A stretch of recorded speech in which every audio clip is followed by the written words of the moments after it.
Welcome to our Art 2. Our topic is about colors and balance.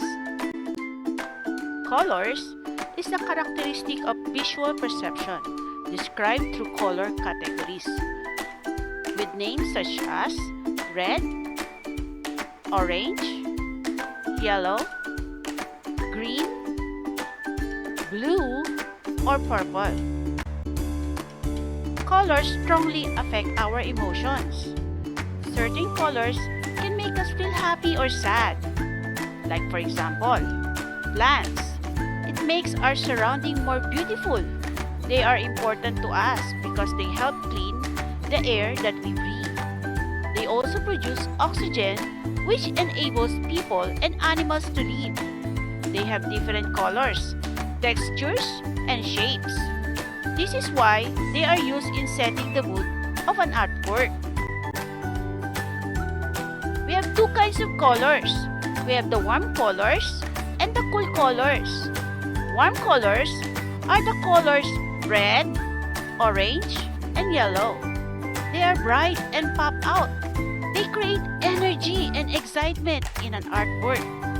While the cool colors, such as blue, green, and purple, also known as violet too, evoke a cool feeling because they remind us of things like water or grass.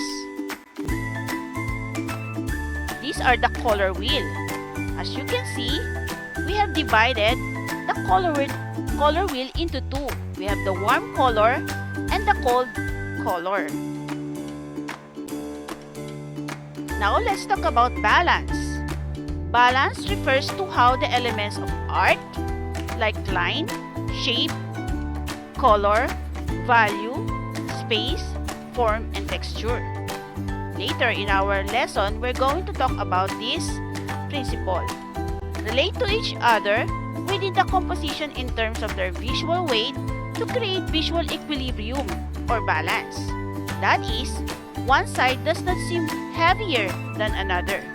Such movement can be directed along lines, edges, shape, and color within the art.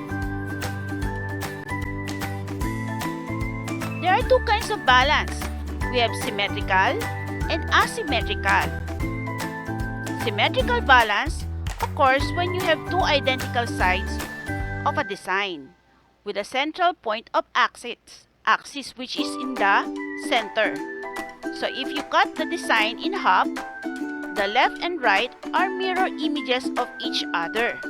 To be considered perfectly symmetrical, a design needs to have equally weighted visuals on either side. Here we have an example of a symmetrical design. It allows you to draw attention to all areas of an image equally. Since this form of design is usually very structured and rigid in nature, it's referred to as formal balance. Asymmetrical balance occurs when you have different visual images on either side of a design, and yet the image still seems balanced. To be considered asymmetrical, a design needs to have an equal visual weight on either side. But those unequal visual needs to be balanced with each other. Here, we have an example of asymmetrical balance by Vincent van Gogh. The Starry Night, for instance, uses a notable visual, the sun in the top right, and balances it out with a dark cypress tree in the bottom left. It would not be successfully asymmetrical balance if Van Gogh put both the sun and tree on the right side of the page. Now, let us compare asymmetrical and symmetrical balance.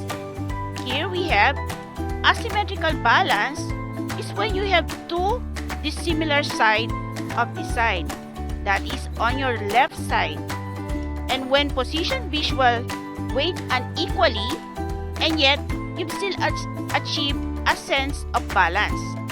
It evokes a sense of modernism and movement.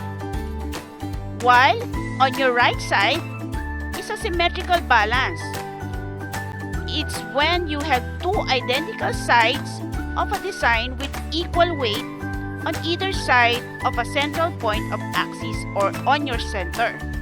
It evokes a sense of formality and structure. There you go. Asymmetrical versus symmetrical balance. Hope you learned something today. See you all again. Bye!